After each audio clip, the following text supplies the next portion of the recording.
Hello everybody, I'm Kurt Weitzel and I want to welcome you to the coolest and most informative podcast in the Westfield, Indiana area. What's Up Westfield?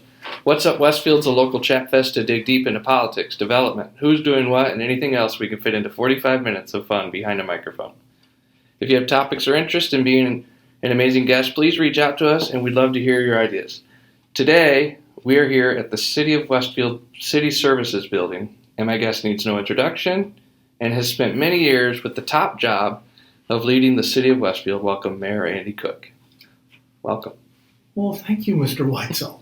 You sound like you're reading a script. I am reading the script. Oh, well, you need to loosen up a little Well, bit. see, I'm afraid that if I didn't read the script, I'd wander here. Well, that's why I have no script.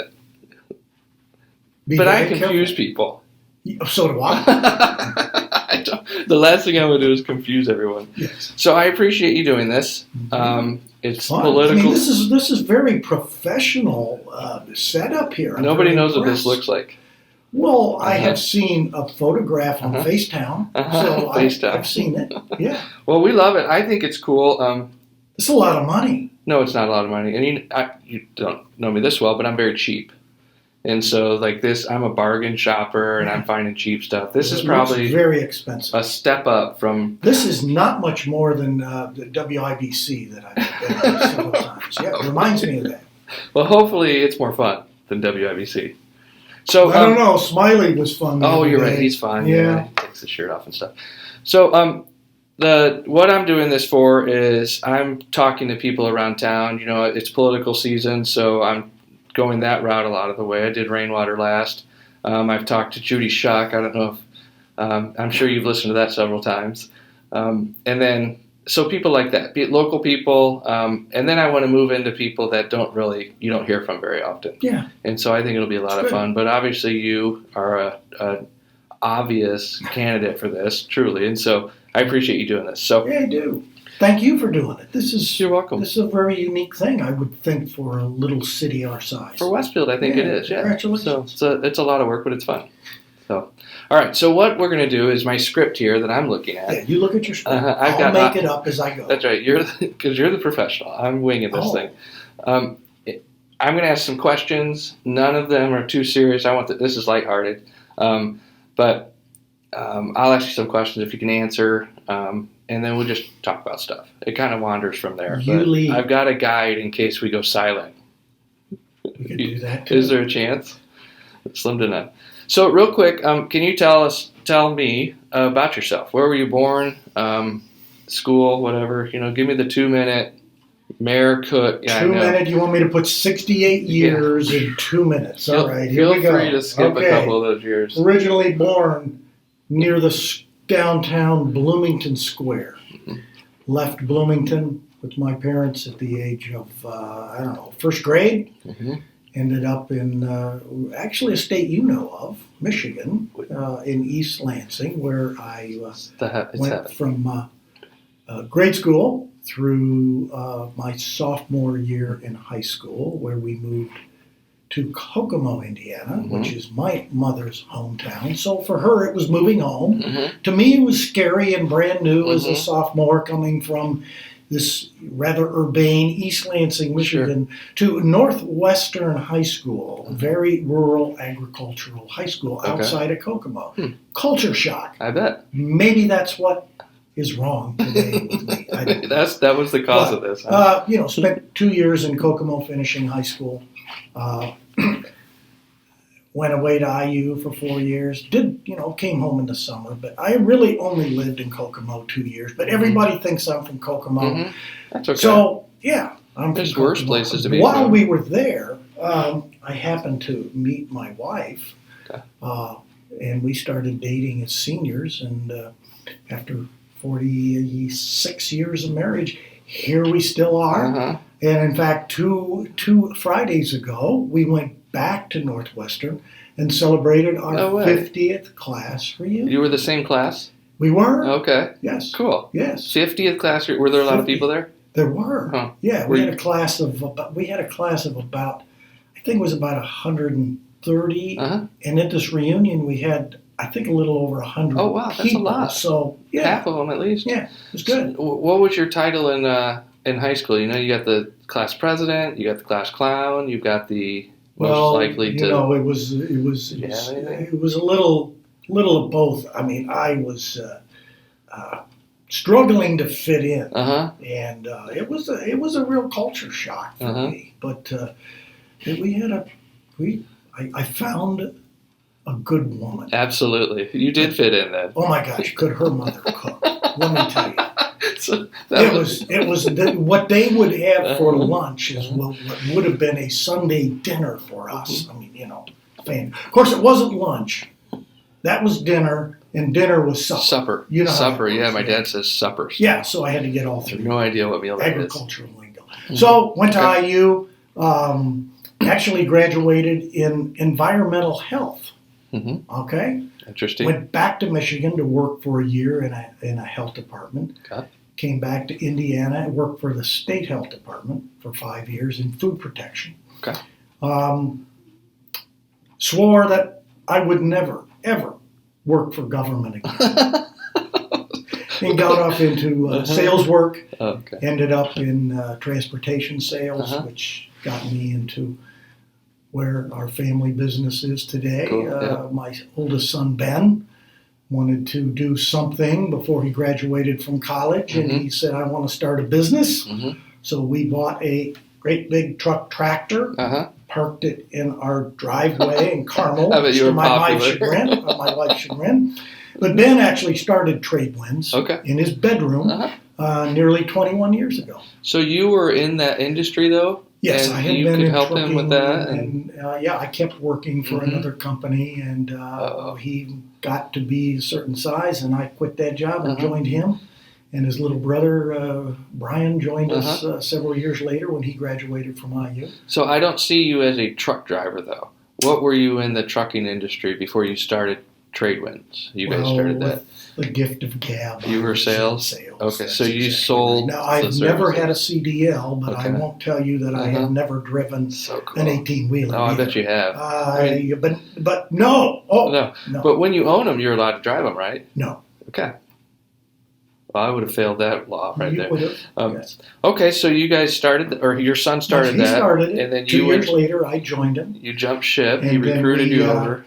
And as I said, we lived in Carmel. We moved to Carmel in 1983, long before Jim Brainerd. In fact, I remember being in my garage one, I don't know if it's spring or fall at that time, and seeing this guy waddle up the driveway, rather myopic and waddling up the driveway, introduced himself as Jim Brainerd, and he would like to run for mayor. Oh, and, you remember that? Yeah, but he wouldn't remember. Who was the mayor then? Oh gosh, there was a Ted Johnson and it was a lady. Her name escapes me. Are they out of politics? Oh, they'd probably be pretty old, but yeah, I think so. So he became mayor. I forget exactly what year, but so we moved to Westfield after all our kids had left, and we moved here in 2005. Okay, and I was taken aback by the giant annexation on the southwest side. Yep. And I actually had never been to a town council meeting, but I went there and I asked some questions, just like people come and ask us today, right? You asked too many questions. Yeah, well, what I said was, how are you going to tax abate all those people and not raise my taxes? And they said, oh, well, we have all the answers. I said, okay. I didn't see the answers. Looking back, did they have all the answers? No. Does anyone have them, though, at any point? Huh? Nobody really has all the answers, though, right? Does anybody really know what time it is? No, we make up what time it is all day long. Exactly right. So you're living in Carmel, your kids move out, you guys move to Westfield, not because you have aspirations, just you want to move to the next. I'd never been to a political meeting in my life. But I've always been interested in it. I've always admired a couple of politicians. One is Jim Brainerd for his innovation and just the place that he has made in Carmel. He has. And the other one was now the president of Purdue, Mitch Daniels. I thought he was just a down-to-earth, very financial-oriented guy look what he's doing to Purdue today. As an IU grad, I am jealous. No, it is amazing. It is cool. As a non-grad, it's impressive because one of the things I don't like about college was the increasing costs and the functionality of it, and I love the innovation he's done. That's all I know about college that we just said right there.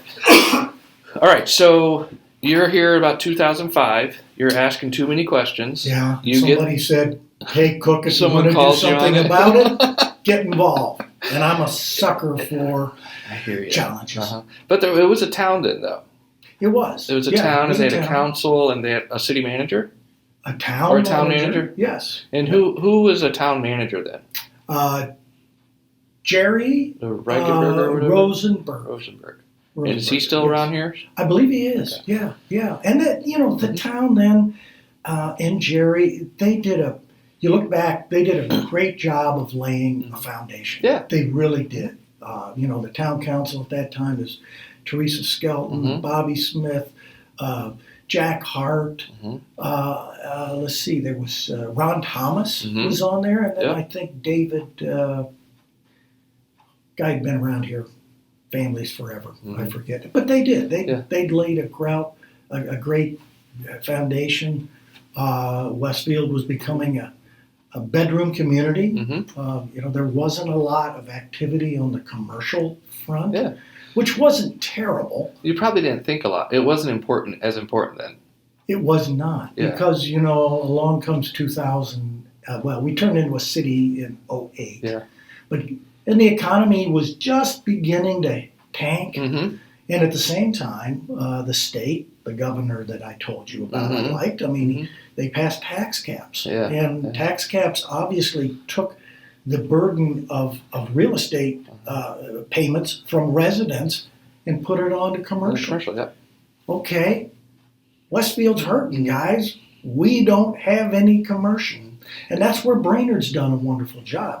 He has provided a tax base, mostly in the office. Yeah, unbelievable. The corporate headquarters there. It's huge. Yep. It's hard to do, and it's taken a long time. I think people forget how many decades they've been working on that. It's taken 30 years. But they're pretty proud to look at it. It's a lot of hard work, but it was worth it. So, okay, so you're asking too many questions. You're going to council meetings now. They said, well, if you really got a problem with it, get involved. And so you ran for town council? I ran for, at that time, the town government before me had decided to turn into a city government. And the reasons for that, we could take an hour to go through. And I don't even understand it. We'll go through that sometime. I'll look forward to it. It all had to do with 161st and Spring Mill Road. Okay, we'll whet your appetite. But, the way it worked, the town was setting up to turn into a city government January 1, 2008. Okay. And so in 2006, I was coerced into running for a 1-year gig on the last town council. And was this when you ran as a group? We ran at that time. Bob Horkay and Ken Kingshill and I were kind of introduced and put together, and we were also kind of told that Joe Plankus and the crusty old guy. I'm embarrassed. I can't remember. I can't wait to hear who the crusty old guy is. Who's the crusty old guy? The poor guy's deceased. And he's the crusty. I'll think of it in a minute. He was. They were presented as the enemy. Okay. And And as we got more and more into it, I said, hey, these guys are all right. Well, it ended up that I beat Joe Plankus running at large. The other guy's name, God, please forgive me, Mr. Dipple, John Dipple. John Dipple, there he is. John Dipple. John Dipple and I became very close friends. He'd actually appreciate the crusty comment. Yes, he would. Yeah. He loved this city. But of all of that group that ran, Plankus lost to me, okay? But I was so impressed with Joe Plankus that due to Indiana law, when we were all seated for the first city council, we only had 6 elected officials, and we had to appoint a seventh. Oh, okay. Okay? I convinced all 6 of the others, let's appoint Joe Plankus. Oh, okay. So Joe served with us. So that's when I met you, because Mick and Jill Mead, especially Jill Mead, talked me into coming to this meeting. Okay. And, it was like walking into the Jehovah's Witness meeting or something. I wasn't sure what I was going to. Jill and Mick, to their credit, they love this. Absolutely. This yep. They are. They'll help anything. They will. Yeah. And then I got sent out on the streets with some sort of paper to sign up voters for you guys. And I don't know what I was doing. Looking back, that was a while ago. Hey, you know what? I didn't either. And they had me knock on Joe Plankus' door. I remember him answering, and I don't know who he is. And he said, "No, I'm not going to sign that." Yeah. And I get back, and I think Jill maybe said, "Oh, that's Joe." Yeah. So those were fun times, though.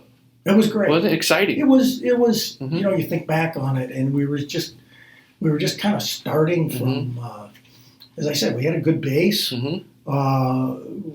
Financially,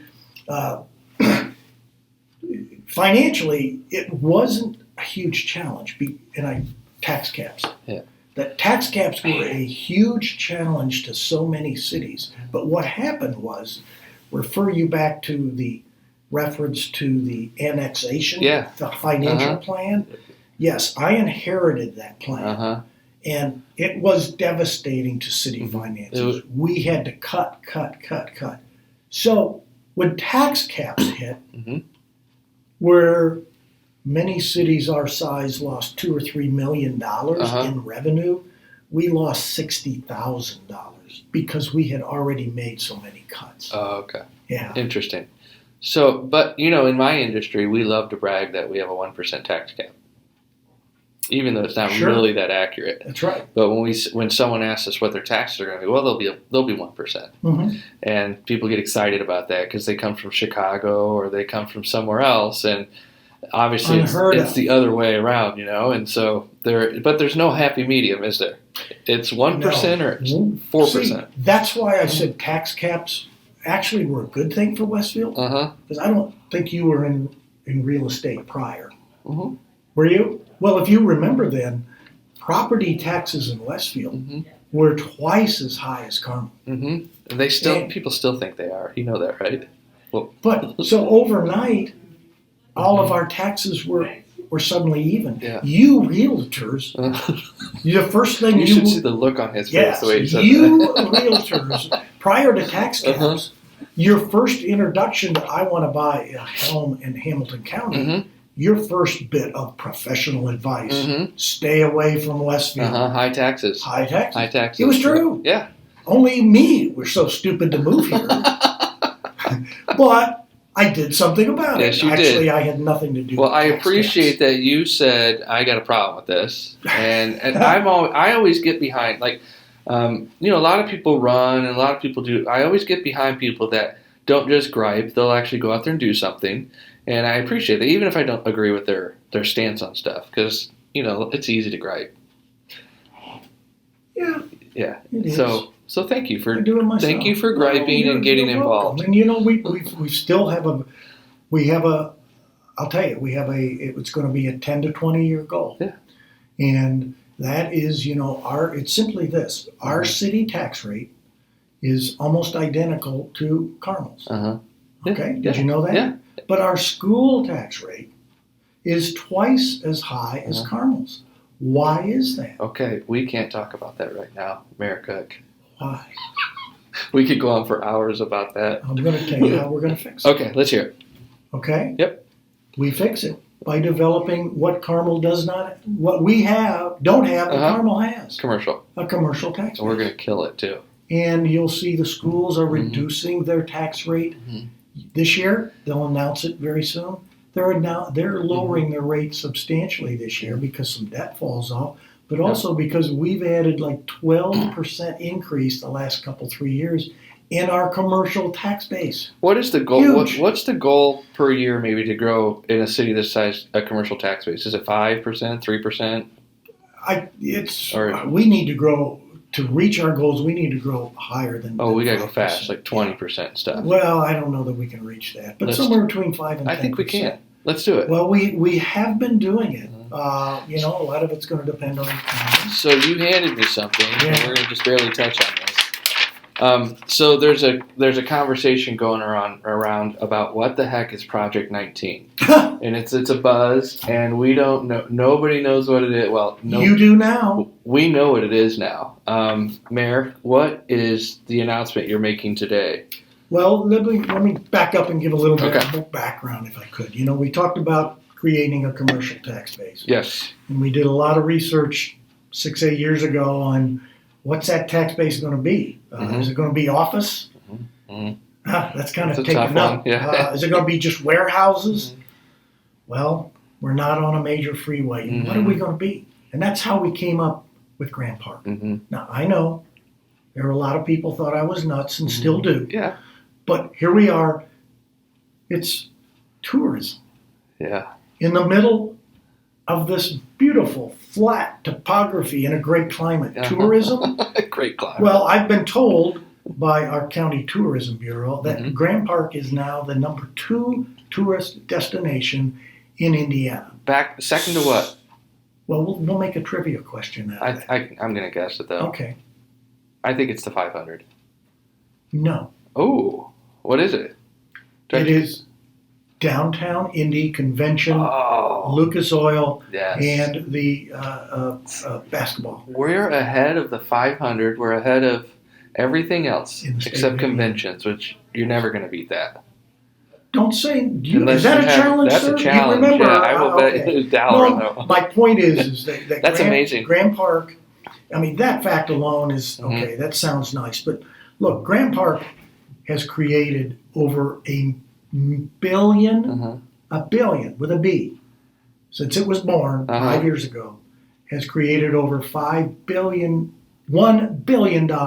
of commercial investment in our city. Awesome. Isn't that amazing? Yeah. Now, some of it's on the tax rolls, some of it's under construction, some of it is going through planning and zoning. If you've been to our 3-hour-long planning and zoning mill, they're awful. Those poor people that are serving, my hat's off to them. It's a tough job. My point is, our initial industry, where we could get the biggest bang for our buck, was this tourism industry. Yeah, they're not high-paying jobs, but they're restaurants. They bring in food and beverage tax. They bring in property tax that I don't have to abate to get them to locate here. Nope, they bring in hotels. I don't have to abate them because I'm not competing with anybody where they're going to go. Yeah. Now, stage 2 is what you just whipped in your hand, is utilizing what industrial space we have available. Which we have a lot, don't we? We have a lot of land. Yes, but not all of it. Not much of it is planned to be industrial. In fact, I would argue that we are a little short. You think so? Yes. Okay.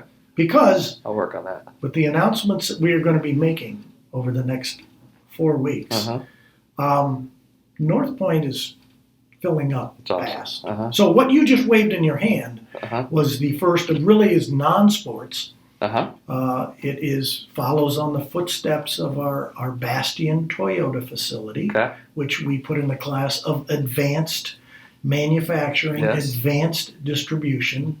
Toyota is in the business of the robotic conveyor systems, very high tech. This announcement you just waved in your face is a brand new company. Certainly to Westfield. They have been around the restaurant and food service supply industry world here in Indiana for, probably 30 years. I recognize their name immediately. Yeah. Gordon Food Service, that's awesome.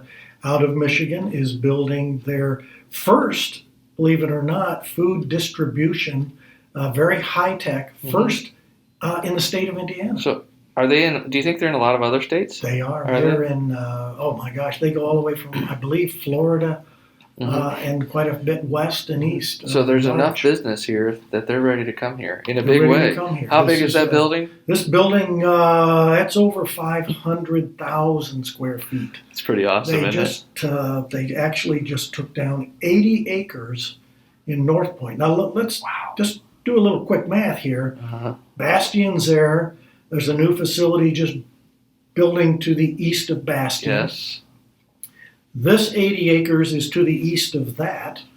If you'll bear with us until Monday night at council, we'll announce another very, very interesting tenant to North Point. Is this fun, having these announcements? This is one of the funnest Is this the payoff? One of the payoffs? Well, yeah, Kurt, it is. Because why are these companies coming here? You know, I go back to Grand Park. Sure, the hotels and the restaurant come here because we created a facility that brought a lot of people. These companies are coming here, just like Bastion will tell you. They came here because we can attract a very diversified workforce. The cities of today that are successful are those cities that can create a place. You know, maybe you've heard me say in some of my talks in the past, the mayor's job's changed. 10 or 12 years ago, fill the potholes, plow the snow, pick up the garbage, put a teeter-totter. Sure. You're too young to remember it. I teeter-tottered once. And your job was done. Today, we mayors have to make a place. What is that? It's someplace that special that people your age and younger, and then their counterparts like older people like me, where they want to be. Because the city's able to attract the workforce. Cities are awesome now. They're the ones that win. Their cities are really cool now. When you travel around, like, it's not just homes and businesses. The placemaking side of it's awesome now. And it's not an easy thing to do. It's very competitive. Travel around a lot Hamilton of County Indiana. alone is a hard one. Okay, so you kind of answered a couple of my questions already. I can read them. Were you? Why. You can't. I'm kind of blocked here. Well, you're very predictable. I am predictable. Yeah, I mean, I can go unpredictable here. No, I can. You ask me anything you want. So we're gonna have a game. We're gonna play a game now. I don't like games. And it's called the Grand Game. And you and I cannot use the word grand. Yeah. Which is nearly impossible in the city of Westfield, isn't it? So you don't even want to hear about the grand universe. So okay. So every time we use the word grand, we have to give it. I'm going to give $1 to youth assistant. So easy on me, but we're not going to say the word grand. But we're going to answer the rest of the questions. Okay. You're great. What were some of the challenges that came as being a mayor or the first mayor that you had no idea and you're still that were just overwhelming or huge to you? When you first became mayor, what's something you had no idea you were going to have to overcome? I think just the scrutiny of, although it was my goal to please everybody, just the rhetoric of ill-informed people who then you would try to inform, and then the conversation always resulted in, well, you're not transparent. I've been through that so much. Because generally, I mean, you're a nice guy. No, I'm not convinced of that. Well, I don't. I'm still working on that. You know, that's all right. Does it bug you anymore when you see him use the word crook, Mayor Crook? Because I get a kick out of it. It doesn't bother me in the least bit. I don't read all that stuff. But here's where it hurts. Okay. My mother reads that. Well, yeah. I remember the first time I saw that. Well, I laughed obviously because everything's funny to me. But I thought, well, to write that somewhere and to say that is pretty nasty. I've been blessed with a pretty thick skin, Kurt. And as my grandmother would say, that's the way they dress me. Okay. So you're that was one of the biggest things that surprised you, how harsh people can be. Yes. Okay. Yeah. And of course, let's go on a little further. in today's national political world, it has just gone way beyond lack of respect, and ethics has just been thrown out the door, the window. I'm shocked at the level of dialogue on both sides. Yeah, of the everybody. It's just pathetic. I feel like nothing has to do with work anymore from our federal leaders. That it's not about their job. It's just they just rip on each other all day. That's all it's become. And my fear is that that's what happens even at our local level. Yeah, because now it's becoming acceptable behavior. You know what I equate it to? And this is what we have to fight. Human nature loves that stuff. Sure, it's exciting. It's like fun. why everybody loved the, what do they call those shows? The reality shows. People love to see people squirm. Oh, I don't want to see that. Oh, yeah, but I'm the first one to turn on. And so it's a human nature thing, but it's part of our society where we got to fight that stuff. Yeah. We've got to have a base level of behavior, and it's beyond where I'm comfortable. And I don't mind disagreeing. I don't mind an argument. But I don't understand when people are mean or vindictive or they go at the jugular, for stuff. So, or they just lie. There's a lot of that. Yes. What do you do? There's a pause here. I know, because I didn't know if I wanted to ask this next question. Why not? I said you could ask me anything because you want. time. I mean, I have these amazing questions. Time. What do you do when you're not mayoring? Is mayoring the word? Mayoring? Mayoring. Yeah, not marrying. Well, we're so very fortunate. We have all our family right here. Two of my three kids live, 2 blocks away, and my daughter's in West Lafayette. So a lot of our time is taken up with basketball, football, gymnastics, cross country, golf.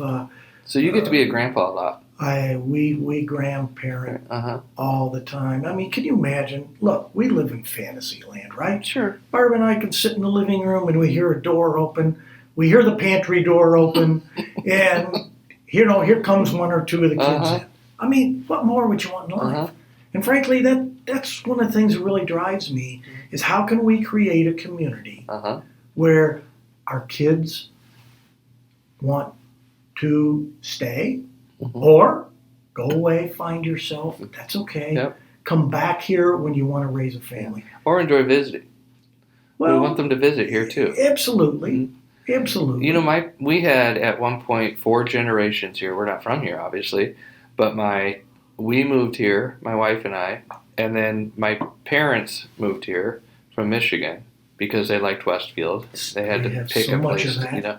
And then my grandparents, who didn't even know where Westfield, they're from hardcore West Side Indianapolis people, and they moved to Westfield, and then we had kids. So suddenly there were a lot of generations of Weitzel's. That is so strong. That is so important. That's what, to me, what is lost. I know we're getting a little philosophical here, but losing this family thing with kids scattered all over, and I know it's probably more the norm, but it's such an important part of a society. And but it's really easy to do here, though.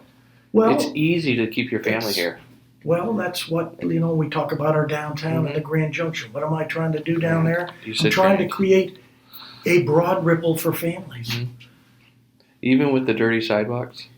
Well, that's part of the character. Okay. Is that right? Yeah. That sidewalk could be historical. If you ever want a history, you walked sidewalks of Broad Ripple with my dad, who likes to talk about 1969 and 1970 in Broad Ripple. So that's what I think. Broad Ripple's having a little trouble right now. Broad Ripple's having a little trouble. But that's going to happen. Yeah, and the vibrancy of the young kids. I rate a city, when I go and visit other cities, I rate their vibrancy by counting the number of strollers. Yeah. That's a good way to do it, though. Yeah. Yeah. All right, so do you have any hobbies? You golf? I play golf. You got a Friday game usually or anything? Not that much. No. Well, living on a golf course and playing 4, 5, 6 times a year is not a good return. That's not even a hobby. No. That's a hassle. I love the game. Right now, by choice, I I don't. We camp some. Oh, okay. We have a place up in northern Michigan. Actually been up there 3 times this year. That's awesome. Oh my gosh, 3 times. The whole 3 times. Yeah. No. Is it hard when you guys, you and Mrs. Mayor, because you're always on, right? You're always on when you and that that's part of the gig. Is it hard to go have dinner somewhere, or is it hard to go to a movie, or? Depends on who you ask that question. Okay. To Barb, sometimes yes. To me, I don't mind it. I mean, not that I want the attention. Yeah. But people always they'll ask me, take me aside, and it's like, Mayor, don't you get tired of these people coming up and griping about stuff? And I say, people don't gripe to me. Rarely do I get a complaint about something in public. People. Oh, really? People come up. 99% of what strangers, talk to me about in Westfield is how happy they are. So it's nasty emails and phone calls and texts and tweets and all that junk. It's the stuff you read that I don't. No, I mean, I'll get a nasty email once a month. Really? Okay. Yeah. Well, that's one of my questions. What complaint do you get the most as the mayor? Oh gosh, I don't. What's something that never? Well, stops? I have to say, if there's a hot rezoning topic. Oh, okay. Be it Woodwind a few years ago, Yeah. or the one that's going on now, south of Del Village Webb. Farms, or Del Oh, Webb. I don't know. Yeah, that's where you get a lot of emails expressing mostly all dissatisfaction. It's like the mayor of Indianapolis over the winter gets terrible pothole complaints. Rightfully so. You don't have a topic like that, huh? That just never goes away. No, it's just maybe driven by what's going on with the development or something mostly like that. Development. I mean, look, when you consider what goes on at our council meetings, 90% of what the council activity is zoning. Yeah. It's all about growth, and oh my gosh, we've grown, too fast, too much.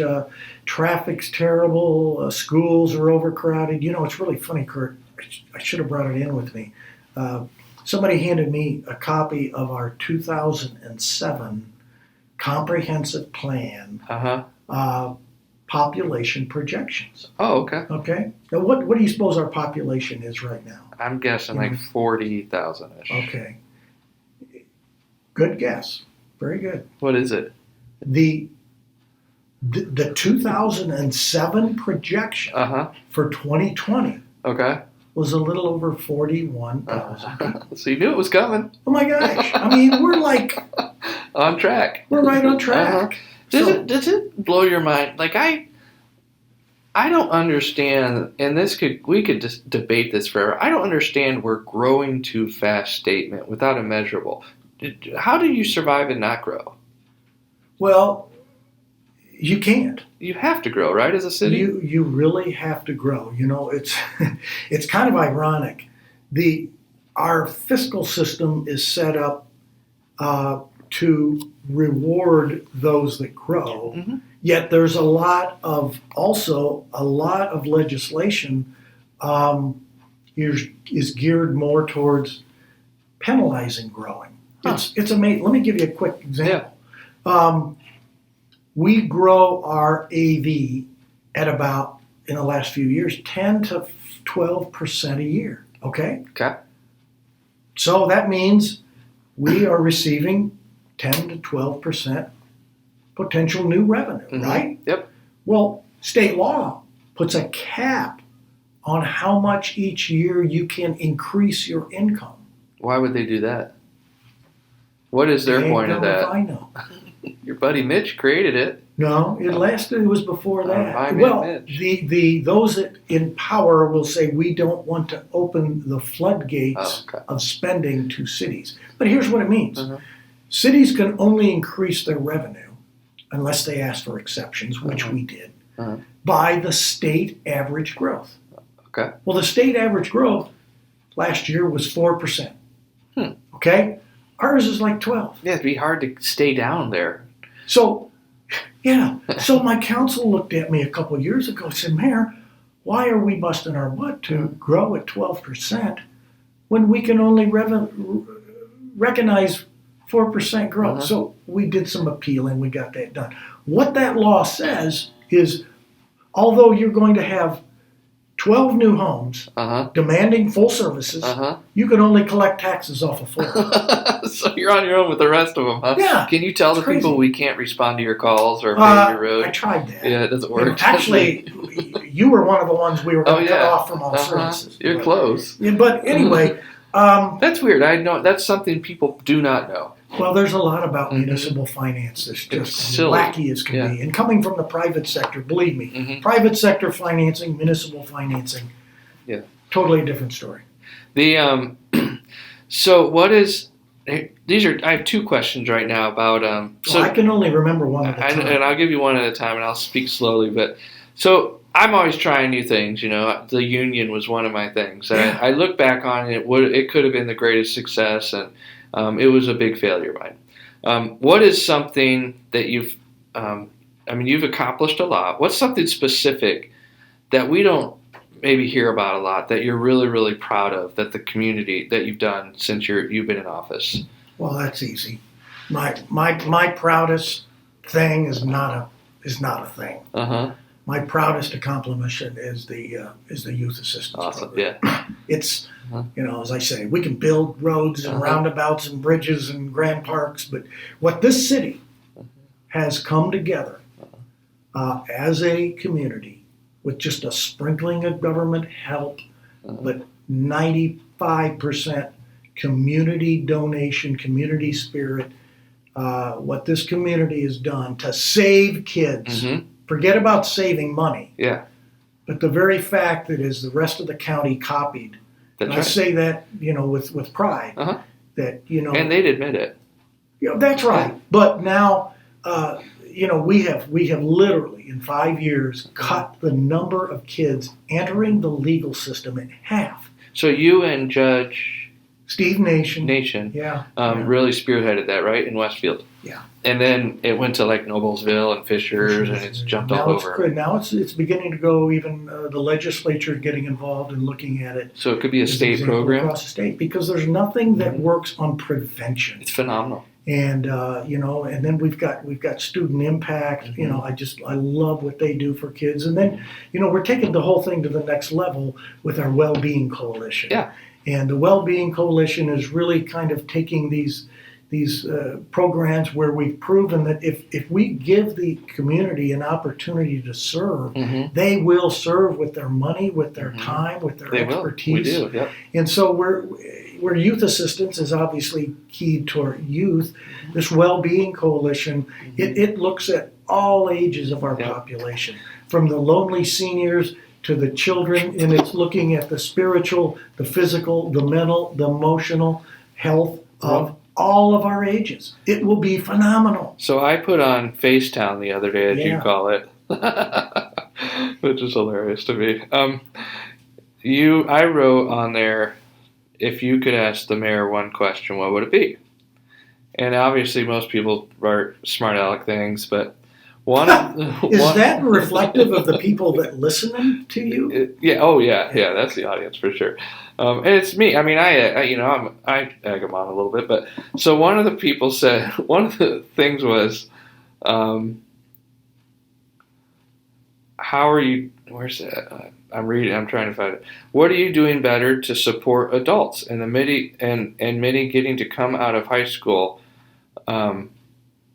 For housing and employment, stuff like that. Does that program help us? Is that part of the coalition, the Well-Being Coalition for adults as well? Oh, yes. With special needs? It's going to cover really through youth through 99. And that'll be a city-driven thing, but it's a community facilitated kind of thing? Okay. And they have been operating or beginning for about we announced it in January at our State of the City talk. Remember that. And we spent all these months going through all kinds of planning, brought in and outside. Fisher's has been working on the mental and emotional very successfully. So we're adopting some of that. But yeah, to answer your question, it covers all ages. That's a lot. That's a hard thing to do. It is, but we've got problems at both ends of the spectrum. We have a lot of very, very lonely seniors. And for example, one of the things we're working on with our fire department, which is through our EMS people, is they're working very hard with repeat calls from elderly seniors. Oh, really? Where they may not have family around, but we're looking at ways to keep them out of the hospital. They fall a lot. And we're spending more time trying to figure out, why is this a repeat caller? Maybe they don't have any family around. We touched on having the value of family around a little earlier. Maybe someday I'll be part of the corporate city limits, and I'll be old. When you grow up, that. No, we're finishing annexing. We're not going to annex you anymore. You're done. You had the opportunity. But yes, it does address our elderly. That's good. And the program is just now moving into the action stage. Okay. So stay tuned. We'll see a lot about that soon. Because there's a lot of sad sticks. Sure. I mean, you realize Indiana leads the nation in the number of our school children that have contemplated suicide. Yeah. What? Shouldn't be. I mean, I can't even imagine that. Our kids say they're stressed. I'm like, stressed out over what? I don't remember being stressed in high school. Well, I do. You do? Oh, that chick turned me down as I was a freshman. But she finally said yes. Huh? And well, her mom could cook. Oh, okay. Yeah. Anyway, yeah, I mean, I can't connect with kids saying they're stressed, but they are though. But we can't ignore it. Yeah, someone's got it. But this emotional and physical, the emotional and mental needs are something we've pushed off, ignored, and it's here. It's real, and I mean, I can no longer worry about how it happened. I think it's good as a city, though, that you sponsor that to help that stuff. Well, we've learned that we have the ability to raise money for the right things. It isn't easy here in this town. We don't have any large corporate headquarters yet, and so does Gordon's know how much they're going to get hit up for? On Let me tell you, a very good friend of mine spent almost his entire career with Gordon. Oh, really? Okay. As a salesperson, and they are a very community and family-oriented business. But yes, that you asked me, what's my favorite thing? It's I don't sound like a Republican, but it's our social program. Our social services. Okay, it's our social services. But, that's awesome. Our free services, our charity. That's okay. So what is something on the other side that you feel, what's something that was a total flop you wish you could do over or forget about? Since you've been the mayor, what's something? The Union downtown. No, I wanted this to be a big success. And, it was fun for a couple of years. We all tried, but yeah. There's something else. Come on, don't use the Union. Huh? What's something that there's got to be something. I think... for a while, we had a very successful homeowners association group. Oh, that's right. We Can, yeah. And it's kind of, then it died away because of lack of attendance. And it's beginning to come back a little bit. Who hosted those? Was it Tammy? The council members used to trade off every year. Okay. And, when it first started, it was great because we, as a council, they would take controversial items to this group and have them vetted. Like we did a smoking ban. Oh, my God. You'd think the world had ended when we did a smoking ban. The garbage, trash collection program that we have now. Do you remember what we had before? I don't think we had it. Did we have anything? We didn't have one. It was every man for himself. Bag out in the street. And we came up with this program, and that group did that. I forgot about We Can. Yeah, it was great. Cool. Yeah. And I don't know why, but it flopped. It was like, well, there wasn't anything else, more things we can do. Well, I don't know. It was very, there's the Grand Junction Task Group is very central located. It's downtown. But the weekend to me was a citywide kind of thing like that. Yeah. Where you Yeah, could go and be a part of it. We have, gosh, I forget the exact count, but we have something like large and small, 60, 70 neighborhoods. Do we? Yeah, now some are organized, some Just are think not. if one person from half of those neighborhoods showed up It would be time. wonderful. Yeah. And the avenues of communication. Maybe you can get a realtor to sign that up, to figure that out. Not this realtor. I was going to say, we need a good one. I set you up for that. All right, you answered that. Okay, here's one. Okay. Money is no object. Land is available. What is the unicorn of parking solutions downtown in your head? I mean, money's not, because I know money's hard and land's hard. And and if you could choose anything, how do you fix parking downtown? I think we do golf carts, anonymous vehicles. I'm sorry. This today. Realistic? Yeah, realistic. Unfortunately, there probably isn't anything other than parking garages. I mean, we don't know what else to do. Now, I rode my golf cart to work today. I know. Yeah, that's so pretty cool. I used no gasoline getting here. You could park two of my vehicles in one spot. I mean, I think it makes all the sense in the world. That's a question. Is the city the police department, who seem to be everywhere, and there's not a lot of them? Don't say there's not a lot of them. There's not a lot of them. I don't think there is a lot of them. That's a secret. Oh, it is? Okay. Doggone it. Those cars are fake. I don't know what it is. They're everywhere, though. Are there a lot of golf cart crimes happening? Golf cart crimes? Yeah, like getting pulled over on golf carts. Oh, yeah. Okay. I mean, yeah. Do they pull people over? Yeah. They especially our biggest problem are underage drivers. Oh, yeah. Oh, especially over at the Kroger's Brookside and stuff. Yeah. and Bridgewater. I saw a 9-year-old driving the other day, I think. But. And my response to that is, where in the world are the parents? Yeah. I mean, they know it's illegal. Yeah. But, so they are policing that pretty heavily. Oh, yeah, good. Definitely. Yeah. Okay, so if is it just, I know this isn't neat or anything, but is it just a huge parking garage downtown solves that? I think it's...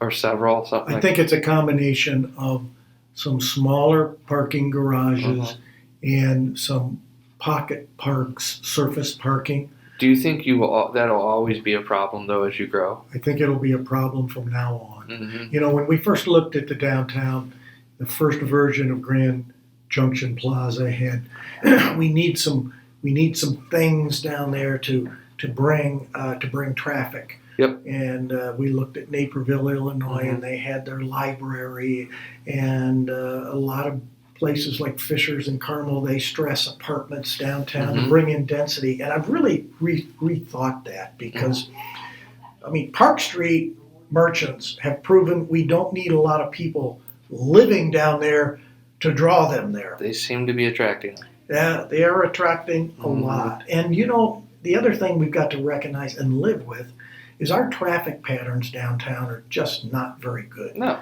Yeah. We don't have any through streets. Sure, we're going to widen 32. We're going to do a New Jersey street, but we can't handle a lot of density downtown. So my thinking on this density thing has maybe really... it doesn't work. Huh? Maybe density doesn't work. Well, not at the level that we initially thought of it. But that's where, in this parking situation, I think with some thinking and planning here, where we could have some office downtown that would use the parking by day, then that doubles. It becomes available at night. The evening, Whereas if the shared parking is with apartments and residences, they want to use the parking the same time that our businesses do. So I think with some creative thinking, we can get there. No magic wand, though, is there? Hey, no. I mean, look at other towns and cities. They're pouring millions into parking. And of course, if we ever got the red line here, we might have some people. The red line. That's a whole other one. Okay. 2 more questions. We've got 7 minutes. We do. As the next mayor, what excites you about the next? Is the what? Oh, we got one. Okay. What are you excited about as mayor? What? What are you excited about the next 4 years? Announcements like this. The next 4 years to me are just going to be holding our path. I think we still need to grow our residential smartly. Mm-hmm. We don't need to burst. I believe this. I heard many people say we don't want to be as big as Carmel. We don't want to be as big as Fishers. What we just went over, we're right on target with what our plan that our people put together, 13 years Long time ago, yep.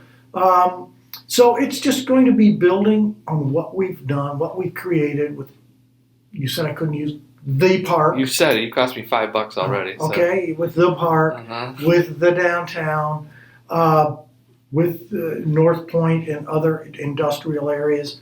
I mean, we're just now, as we're proving, attracting large, nationally recognized companies. So you see the next 4 years as kind of closing the deals. You've done a lot of work up front, and now you're going to start to realize a lot of that. And I think, politically speaking, it is cultivating our next generation of leaders. Yeah, cool. Well, thank you very much. I appreciate it. You got to go. It was an hour. It was an hour exactly. So thank you very much. I appreciate it. Good luck. Thanks. Be sure to subscribe, like, and follow. What's up, Westfield?